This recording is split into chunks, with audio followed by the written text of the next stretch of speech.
It is not the absence of accountability. It is disciplined humanity. It is the ability to hold safety without understanding why trafficking doesn't, okay, I'm sorry. Being moved without understanding can make you feel like being power taken all over again. Trauma-informed care is not softness, it's not the absence of accountability, it is disciplined humanity, it is the ability to hold safety, structure, truth, and compassion in the same room. Y'all can tell I don't wear my glasses all the time. It asks what happened to you before deciding what is wrong with you. It also asks, what do you need to feel safe enough to participate in what happens next? The shift does not remove boundaries, y'all.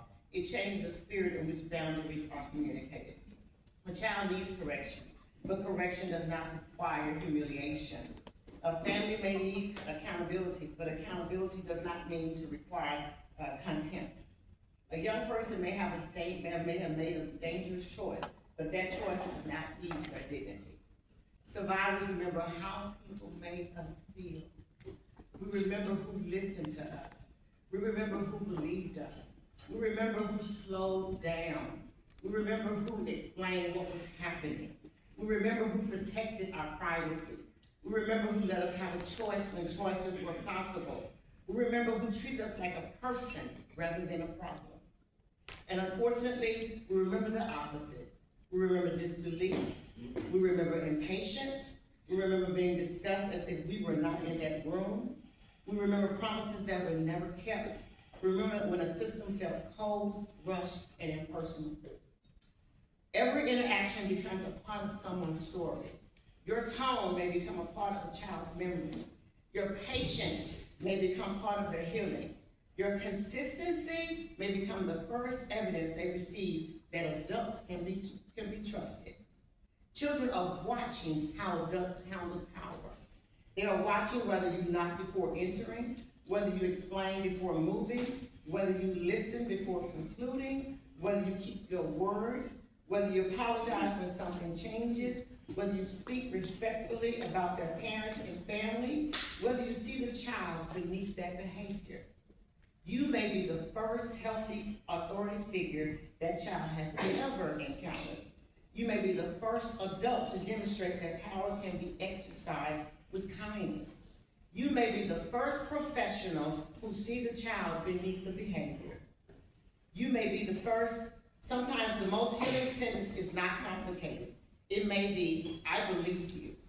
Thank you for telling me. You did that, you did what you needed to survive. What would help me make you feel safe right now? And I cannot promise you everything, but I will tell you the truth. Words can increase shame, or words can create safety. Instead of why didn't you tell sooner, we can ask what made it difficult to tell. Instead of why did you keep going back, we can ask what connection, fear, need, or barrier is pulling you back. Instead of what is wrong with this child, I've heard it a lot of times. We can ask what has this child learned they must do just to survive. Empathy does not mean we agree with every decision. Empathy means we refuse to forget the humanity of the person making it. I'm gonna say that again. Empathy does not mean we agree with every decision. It means we refuse to forget the humanity of the person making it. And empathy must extend to families too. Some parents have caused serious harm and must be held accountable. Some are struggling with addiction, poverty, violence, mental health, or trauma of their own. Understanding context does not excuse harm. It helps us respond wisely enough to interrupt it. Many of the adults who you encounter were once wounded children whose pain was never addressed. Think about that. Hurt can travel through generations when healing does not interrupt it. You are not merely processing cases. You are standing at the intersection where generational patterns can either continue or begin to change. That is why details that seem small are not so small. Learning how a child pronounces their name, protecting a comfort item like a blanket or a teddy bear, explaining the next step, making every reasonable effort to preserve safe connections, or avoiding unnecessary repetition of their story, giving honest updates, recognizing their birthdays, school activities, culture, their faith, and their identity. A child is not a file moving through a system. A child is a whole person trying to understand whether life can ever feel whole again. My challenge to you is simple. Do not let efficiency erase your empathy. Do not let familiarity with trauma make trauma feel ordinary. It may be your 5th crisis that day, but it may be the worst day of that child's life. Healing systems is everyone's responsibility. Eventually, I learned I was not the only survivor waiting for answers. Thousands of sexual assault kits had gone untested. Thousands of survivors were living without answers. I could have spent my life angry at every institution that failed me, because they failed me, y'all. And I had a right to be angry, and I could be mad. Ask my husband, okay? But the healing taught me something powerful. Sometimes healing is not about walking away. Sometimes healing requires coming back. I came back to law enforcement. I came back to forensic scientists. I came back to policymakers. I came back to the systems that once had been connected to my pain. Not to pretend the harm did not happen to me, but to help prevent it from happening again. Together, we begin asking better questions. How can we do better? How do we center the survivor without compromising the work? How do we create accountability without losing empathy? How do we ensure that the next child does not wait as long as I waited? That journey contributed to reform, including Texas House Bill 8, Lavinia Masters Act, but no law heals a system by itself. Systems do not heal themselves. People heal systems.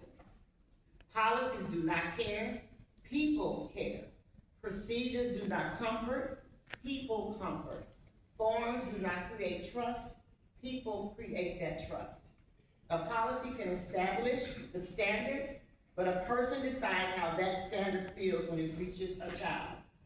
Healing systems is everyone's responsibility. It belongs to frontline staff, supervisors, administrators, legal teams, investigators, placement teams, providers, community partners, and leaders who control culture and resources. No single worker can carry a system. No single discipline sees the whole child. Collaboration is not a courtesy, it is protection. A child should not have to become a project manager of their own case. They should not have to repeat the most painful experience of their life simply because adults and systems did not communicate. When we work in silos, children fall into spaces between us.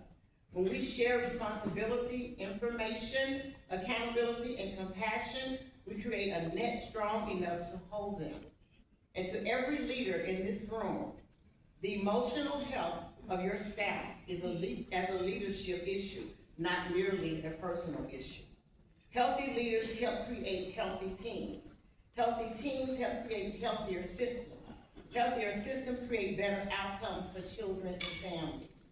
Create cultures where asking for help is not treated as failure, where supervision includes the human impact of the work, not just the status of the case.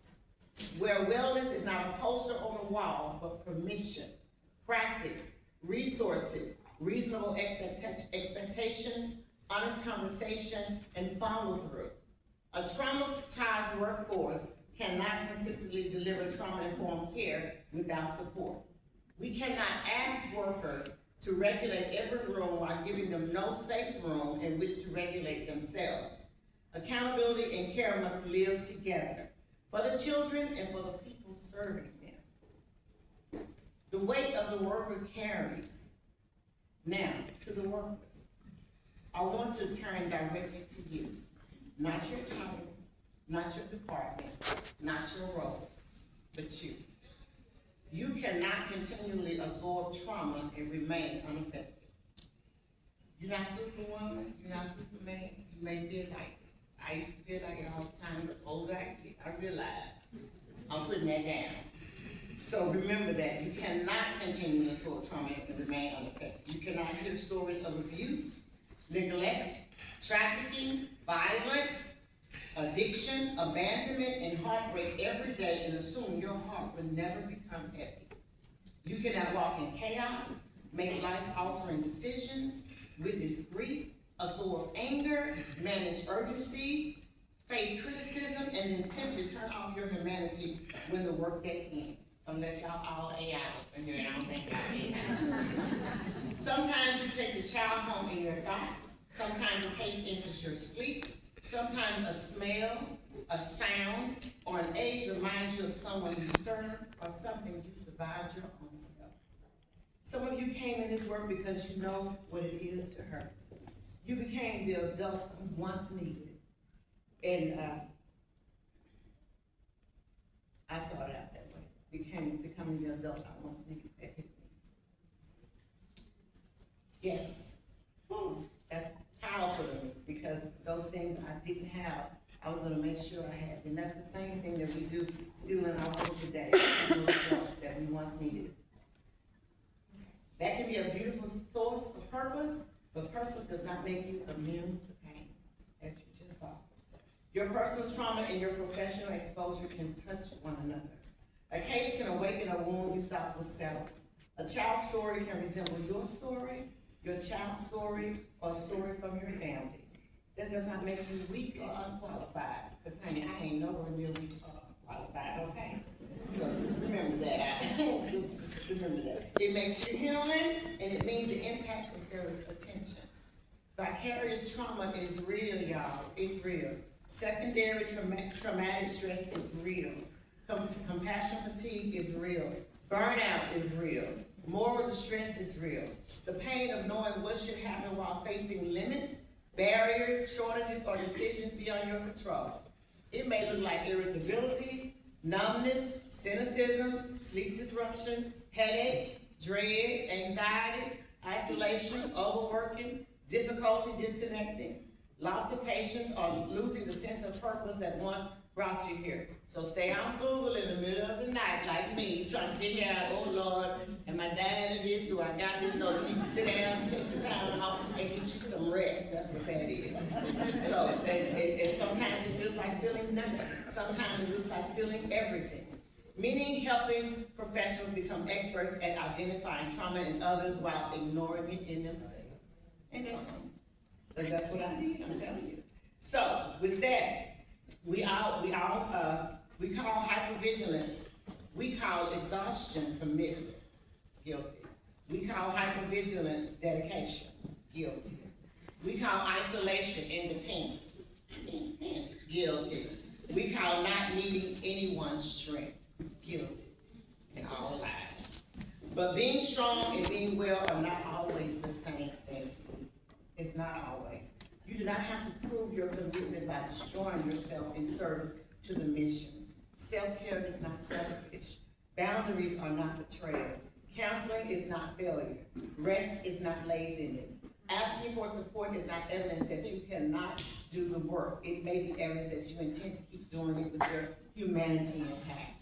There's a difference between caring, y'all gonna see this because I'm working on my practice. Yeah, there's a difference between caring and carrying. Look at that. Make sure you know the difference between caring and trying to carry everything. The invisible backpack. My illustration, I don't have the coordination right now this morning to do all the fancy stuff, but this is my example of my invisible backpack, and I gave you a visual on screen. But I often describe life as wearing an invisible backpack. The problem is not that we have one. The problem is that we rarely stop adding to it.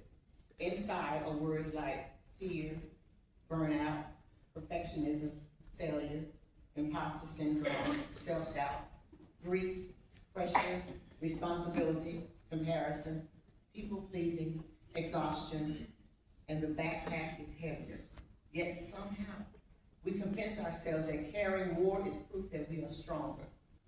No. But here's the truth. Being overloaded is not the same thing as being resilient. Somewhere along the way, many of us adopted a dangerous definition of strength. We began believing that strong people never struggle, Strong people never ask for help. Strong people do not rest. Strong people do not set boundaries. Strong people just keep going. But resilience is not about carrying everything. Resilience is about knowing what deserves your energy and what does not. It is recognizing the difference between commitment and self-sacrifice, between responsibility and over-responsibility, between caring and carrying. And one of the greatest lessons I have learned is this: you can care deeply enough without carrying every outcome as your personal responsibility. When we carry too much for too long, sometimes it eventually shows up somewhere. Sometimes in our garden. My co-husband yesterday, I was trying to stoop down at the stove, and I think he felt bad for me because I knew he thought I was gonna get back up. He was like, she got with her feet. He was trying to because everybody looking like she about to fall down, she about to go to sleep or what? It shows up in your body, I'm trying to tell you that. It shows up in your relationships, in your leadership, in your decision making, in your patience, in your health, and sometimes in your joy. Stress that comes unmanaged becomes exhaustion. Exhaustion becomes burnout. Burnout becomes disengagement. Disengagement becomes turnover. Organizations spend millions addressing performance, but performance often begins with well-being. Sounds easy, right? Because people do not perform at their best when they are carrying the weight of the world.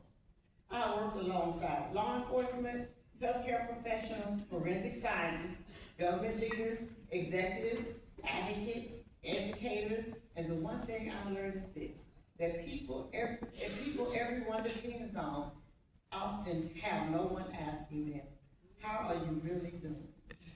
The strongest looking people in the room may be carrying the heaviest load. Leadership often becomes with loneliness.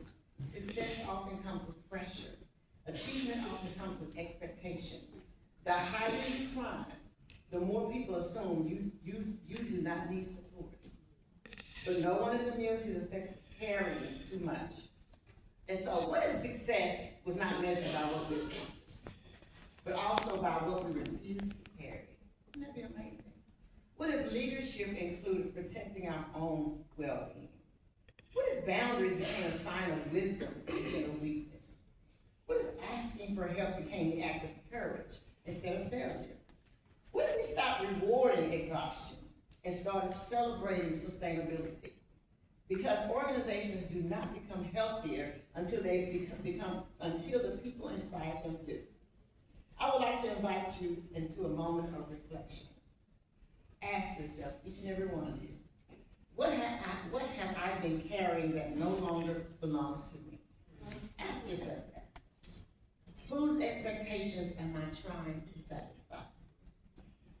What conversations have I avoided? What guilt have I refused to release? What pressure have I accepted as normal? What version of success have I been chasing that no longer aligns with who I am? Sometimes the most productive things you can do is to just put something down. Letting go is not quitting. It is not giving up. It is not lowering your standards. It is choosing to stop carrying what is preventing you from becoming your best self. Some of us need to let go of perfection. I had to put it back. I'm still struggling now, I ain't gonna lie. Let that perfection go. Whew, that go another one just hit me, just slapped me real hard. Some of us need to let go of comparison. Some of us need to let go of guilt. Some of us need to let go of unrealistic expectations. Some people need to let go of believing we have to earn our worth through constant achievement. Because your value has never been determined by how much you carry. People often ask me why my brand says resilience is my crown. Because resilience is not about pretending life has not been difficult, because it has. Resilience is choosing to move forward without allowing difficulty to define you. It is not the absence of struggle, it is the decision that struggle will not have the final word. Now, imagine waking up tomorrow without carrying what has been weighing you down for years. Imagine leaving without that burnout, working without constant anxiety, serving without losing yourself, caring without carrying everyone else's future. Imagine making decisions from clarity instead of exhaustion. Imagine what becomes possible when you finally have room to breathe. And before I leave today, I do not want you to remember just my story. I want you to remember your own. I want you to remember your own. I want you to ask yourself one question every morning. You're not crazy. I talk to myself, ask my husband. I have fun doing it too. What am I carrying today that I do not have to carry tomorrow? Because every burden you release creates space for creativity, for innovation, for healthier relationships, for stronger leadership, for better decisions, for renewed purpose, and ultimately for a healthier life. The world does not need more people who are exhausted from carrying everything. It needs people who are healthy enough to lead with clarity, to lead with compassion, to lead with wisdom and authenticity. So today, choose what deserves your energy. Release what no longer serves your purpose. Protect your well-being with the same commitment to protect your work. And remember this, your strength is not measured by how much you carry. Your strength is measured by knowing when it's time to put it down. You can care deeply without carrying every outcome as a personal verdict. You can serve faithfully without believing you must save everyone. You can love the children and still go home. You can grieve a hard case and still allow yourself joy. So you are responsible for showing up with preparation, integrity, compassion, and courage. You are not responsible for every choice another person makes. You are not responsible for every systemic limitation. You are not responsible for controlling every outcome. Please hear me. A difficult outcome does not automatically mean your presence has no value. I want to guide you through a brief release. Nothing has to be shared. You are in control of your participation. If it feels uncomfortable, don't worry about it. Place, but I want you to place both your feet on the floor. Let your shoulders come down. Everybody. Unclench your jaws. Take a slow breath in. And let it out. Now ask yourself, what am I carrying that was never mine to carry along? Maybe it was a child you still think about, a decision you keep replaying, a family you could not reunify, a placement that disrupted, a promise someone else broke, a case that touched your own trauma, a mistake you learned from but have not forgiven yourself for, or simply the accumulation of too many hard days without enough room to recover. You do not have to deny it. Name it silently. Acknowledge it, that it mattered. Now, imagine placing that weight in your open hands and say to yourself, I can care without carrying this alone. I can honor this story without allowing it to consume mine. I can give myself permission to seek support. I give myself permission to heal. Now take another breath. And when you are ready, open your hands. Healing does not erase what happened. Healing removes the weight you are never meant to carry forever. So after this conference, please let this become action. Identify one safe person. Use the professional supports available to you. Seek trauma-informed counseling when you need it. Build a transition ritual between work and home. Protect your sleep. Move your body. Pray. Journal. Laugh without guilt. I laugh, honey. Y'all basically know this with my grandma's shenanigans. Because I'm going to make myself laugh, okay? Take time off before your body takes it for you. Okay. Say that again. Take time off before your body takes it for you. Because by that time, sometimes it's just too late. You look and I say, Lord, happen. And I'm just keeping it real with you. Reconnect with the people and practices that remind you who you are beyond the work. And supervisors, wherever you are, don't call you out clean. Do not wait until a good employee is in crisis to tell them they matter. Check in before they break down or set it off. You don't want that, but I'm just saying. Listen without immediately correcting. Notice changes. Normalize support. Follow up after the hard cases. After the so they tell y'all, listen. The goal is not to become untouched by the world.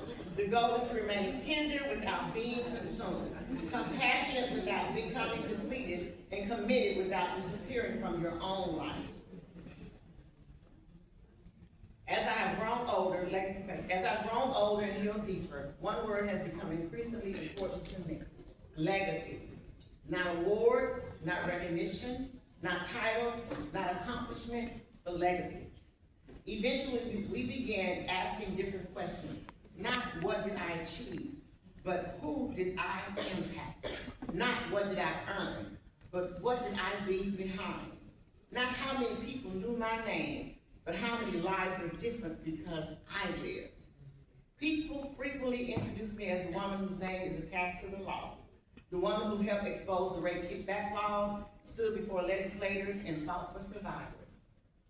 I'm grateful for every opportunity God has given me, but the Lavinia Masters Act is not my greatest accomplishment. The law is not my legacy. People are, lives are, healing is, hope is. The greatest accomplishment was knowing that a future survivor might have a better experience than I did, that a child may receive justice sooner, that a survivor may receive answers sooner, that a system can improve because people inside it choose to improve. Every person in this room is creating legacy every single day, whether you realize it or not. One of the difficult realities of this work is that you may never know the full impact of your service. You may never know what happened to the child after they left your caseload. You may never know what happened to the teenager who sat silently in your office. You may never see the family years after that crisis. We all want that evidence that our work matters. But some of the most important seeds we need to bloom long after, some of the most important seeds we plant bloom long after we leave that world. I know this because I'm standing here as evidence of that truth. There were people who invested in me who probably never imagined I would stand before audiences like this. There were people who encouraged me when I could not encourage myself. They planted seeds. Those seeds changed my life. You are planting seeds, DFPS. Never underestimate that. Never underestimate that. I cannot tell my story without talking about my faith. There are moments when faith was all I had, when justice seemed impossible, answers were distant, healing was slow, and systems appeared broken, and I was tired. Faith did not remove the pain. Faith reminded me that pain would not have the final word. I learned that God does not waste pain. He does not waste my tears. He does not waste stories. He can turn wounds into wisdom, pain into purpose, survivors into leaders, and even wounded systems into places where change becomes possible. There's a scripture I like that reminds us not to become weary in our doing good, because at the proper time we will reap a harvest if we don't give up. DFPS, do not give up. But do not confuse giving up with reaching out. Do not confuse perseverance with pretending you are not tired. Even those who serve need someone safe to be restored. Remember why you started. Remember who you are. Remember that even when you cannot see the harvest, your work may still be planting seeds. And remember this, you do not have to relive the fire just to carry that light. And before I leave this stage, I want to give you one final challenge. Remain vigilant for the child whose silence is speaking. Remain vigilant for the teenager who stopped believing in themselves. Remain vigilant of signs of abuse, trafficking, neglect, exploitation, grief, and fear. Remain vigilant for the opportunity to explain, to listen, to restore choice, to preserve dignity, to keep a promise, and to become one safe adult in a life that has been known in too many unsafe spaces. But also remain vigilant about your own heart. Protect your compassion, protect your purpose, protect your peace, protect your joy, protect your faith, and protect your well-being. The children of Texas need your expertise, but they also need your humanity. If you are physically able, I invite you to stand. If you are physically able, I invite you to stand. If standing is not available to you, please participate exactly where you are, but I want you to stand up if you don't mind. I want you to look around this room. Really look around this room. These are not just co-workers, supervisors, administrators, investigators, specialists, and leaders. These are people who have dedicated their lives to protecting others. Now, if it feels comfortable, place your hand over your heart. Before you are a title, before you are a position, before you are an employee, you are a person and your life matters. And I want you to repeat after me. I will remain vigilant. I will remain vigilant. I will remain compassionate. I will remain compassionate. I will remain courageous. I will remain courageous. I will remain committed. I will remain committed. I will continue to learn. I will continue to learn. I will honor the humanity in every child. I will honor the humanity in every child. I will use my power with empathy. I will use my power with empathy. I will ask for help when I need it. I will ask for help when I need it. I will ask for help when I need it. I will ask for help when I need it. I will make room for my own healing. I will make room for my own healing. I can care without carrying it all alone. I can care without carrying it all alone. Because every child matters. Because every child matters. Every family matters. Every family matters. Every survivor matters. Every survivor matters. My coworker matters. My coworker matters. And I matter too. And I matter too. My name is Dr. Lavinia Masters. I'm a survivor. I'm an advocate. I'm a woman of faith. I am living proof that healing is possible, that systems can improve, that pain can become purpose, and that one voice can create change. But today is not only about my story. It is about the story you're writing every single day. The children you protect, the families you support, the futures you help shape, and the hope you create. May you continue to lead with compassion, serve with courage, protect with wisdom, and respond with empathy. May you never forget that the work you do today can impact generations you may never meet. And when the work becomes heavy, may you remember that you were never meant to carry it alone. Thank you for your service. Thank you for your sacrifice. Thank you for your commitment. Remain vigilant, because healing is how we heal systems. And 41 years ago, I was a 13-year-old girl praying that someone would protect me. And today, I stand before you. And thousands of men and women I have stand before who have dedicated their lives to protecting children they may never know. For that little girl, for the children you serve, and of generations that will come after us, thank you for remaining vigilant.